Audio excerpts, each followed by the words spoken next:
Hi guys, तर आज आपण इथे नारळाच्या वड्या तयार करून घेणार आहोत। त्यासाठी आपण इथे खोबरे किसून घेतलेले आहे। तर गाइस, इथे आपण छान खोबरे किसून घेतलेले आहे। त्यानंतरच्या स्टेप्स आपण बघूया। ते आपण साहित्य घेतलेले आहे। तर प्रथम आपण इथे खोबरे किसून घेतलेले आहे। त्यानंतर 1 वाटी गूळ आणि वेलदोडे सुद्धा घेतलेले आहे। तर गाइस, आपण इथे गूळ बारीक करून घेणार आहोत।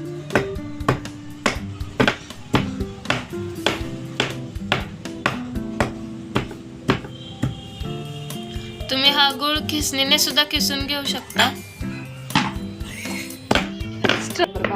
तर गाइस, इथे आपण गूळ बारीक करून घेतलेला आहे।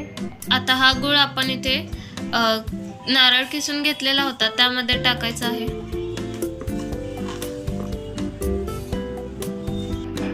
आता आपण इथे 5 ते 6 वेलची घेतलेली आहे।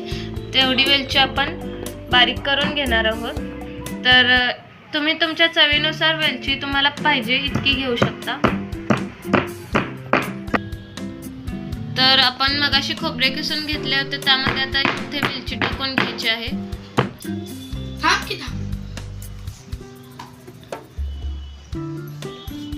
इथे आपण वेलची टाकून घेतलेली आहे। आता नंतर आपण चवीनुसार इथे मीठ टाकून घेणार आहोत।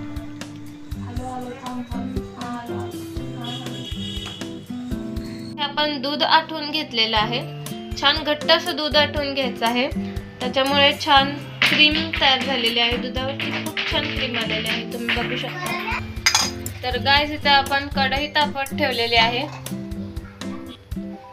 त्यानंतर आपण इथे 1 चमचा तूप टाकून घेणार आहोत। तुम्ही चवीनुसार तूप टाकू शकता। इथे आम्ही 2 चमचा तूप टाकून घेतलेले आहे। त्यानंतर आपण इथे मगाशी तयार करून घेतलेले मिक्सर ह्याच्यामध्ये ऍड करणार आहोत। इथे आपण मगाशी तयार करून घेतलेले मिक्सर ऍड केलेले आहे।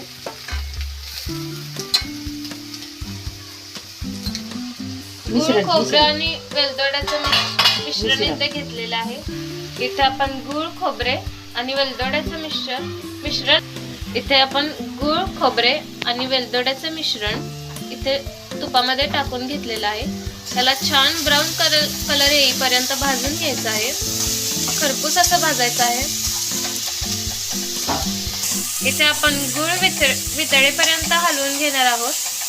छान मिक्स व्हायला हवं हे मिश्रण। त्यासाठी आपण गॅस लो फ्लेम वरती ठेवायचा आहे गाइस। तुम्ही पाहू शकता इथे आपल्या मिश्रणाला खूप छान ब्राऊन असा कलर आलेला आहे।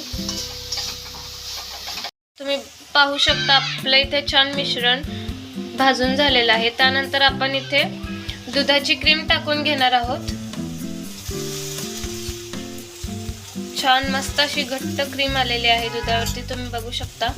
आपण फक्त इथे दूध आटवून घेतलेलं आहे, बाकी काही केलेलं नाही। हे छान मिक्स करून घ्यायचं आहे।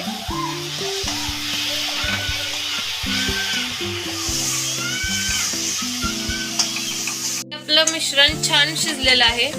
तर आपल्याला कसं शिजलंय छान हे कळण्यासाठी चमचा असा मध्ये ठेवून बघायचा। हे बघा, असा जर चमचा असा उभा राहिला तर समजून घ्यायचं की आपलं मिश्रण खूप छान शिजलेलं आहे। तुम्ही बघू शकता। तेल लावून घ्यायचं आहे,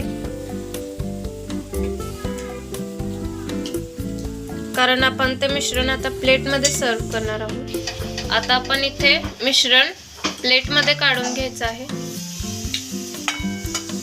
तुम्ही बघू शकता आपलं मिश्रण खूप छान शिजलेलं आहे। त्याला मस्त असा ब्राऊन कलर आलेला आहे आणि गूळ सुद्धा छान विरघळलेला आहे।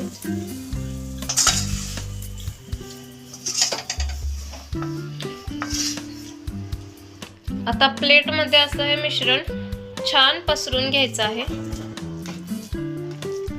तुम्ही बघू शकता अशाच टाइपने पसरवून घ्यायचं आहे। तुम्ही हाताने सुद्धा ब्लेंड केलं तरी चालेल।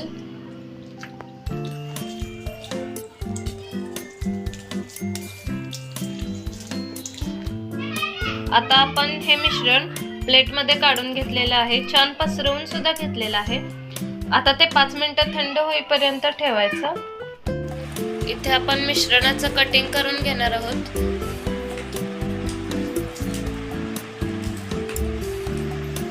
आपण इथे कट करून घेतलेली वडी छान सर्व करणार आहोत. अशा तऱ्हेने आपल्या इथे नारळाच्या वड्या करून तयार आहेत. तर गाईज प्लीज तुम्ही आमच्या रेसिपीज आवडत असतील तर आमच्या चॅनलला सबस्क्राईब करा, जास्तीत जास्त रेसिपीज शेअर करा आणि लाईक सुद्धा करा. आपल्या छान अशा नारळाच्या वड्या तयार करून झालेल्या आहेत.